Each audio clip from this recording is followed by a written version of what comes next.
ఢిల్లీ హైకోర్టుకు వాట్సాప్ స్పష్టమట. కొత్త IT rules 2021లోని rule 4/2ని సవాల్ చేస్తూ వాట్సాప్, ఫేస్బుక్, మెటా దాఖలు చేసిన పిటిషన్లపై శుక్రవారం ఢిల్లీ హైకోర్టు విచారణ జరిపింది. కొత్త రూల్తో వినియోగదారులకు తమపై ఉన్న నమ్మకం దెబ్బతింటుందని, ఎన్క్రిప్షన్ విధానాన్ని తొలగిస్తే తాము భారత్ నుంచి వెళ్లిపోతానని ఈ సందర్భంగా వాట్సాప్ కోర్టుకు స్పష్టం చేసింది. డేటా అడిగితే మాత్రం వీళ్ళు ఇయ్యరు.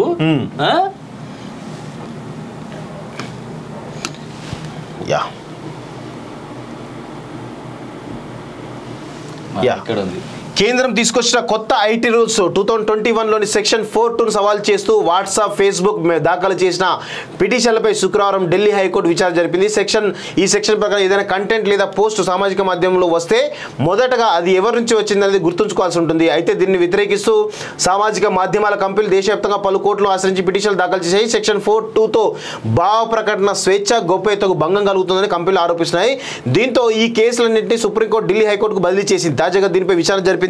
ఈ క్రమంలోనే వాట్సాప్ కంపెనీ తరపున సీనియర్ లాయర్ తేజస్ కరియా హైకోర్టులో వాదనలు వినిపించారు. మెసేజ్లకు ఉన్నటువంటి ఎన్క్రిప్షన్ విధానాన్ని తొలగించాలని కేంద్ర ప్రభుత్వం భావిస్తే వాట్సాప్ భారత్ నుంచి వైదొలుగుతుందని వెల్లడించారు. తమ ప్లాట్ఫామ్లో యూజర్ల భద్రతకు సంబంధించి ఎండ్ టు ఎండ్ ఎన్క్రిప్షన్ విధానాన్ని పాటిస్తున్న డేటా భద్రత, గోప్యతకు హామీ ఉందని నమ్మి కోట్ల మంది మా ప్లాట్ఫామ్ వినియోగిస్తున్నారు. కొత్త రూల్ కారణంగా డేటా గోప్యత భంగం వాటిల్లితే తమ కంపెనీపై వినియోగదారుల నమ్మకం పోతున్నారు. ఈ సెక్షన్ ప్రకారం కోట్లాది మెసేజ్లను ఏళ్ల తరబడి స్టోర్ చేయాల్సి ఉంటుంది. అందుకే ఎన్క్రిప్షన్ తొలగించాల్సి వస్తే తాము భారత్ను వీడటమే ఉత్తమమని భావిస్తున్నామని తెలిపారు. సెక్షన్ 4(2) రాజ్యాంగ విరుద్ధం.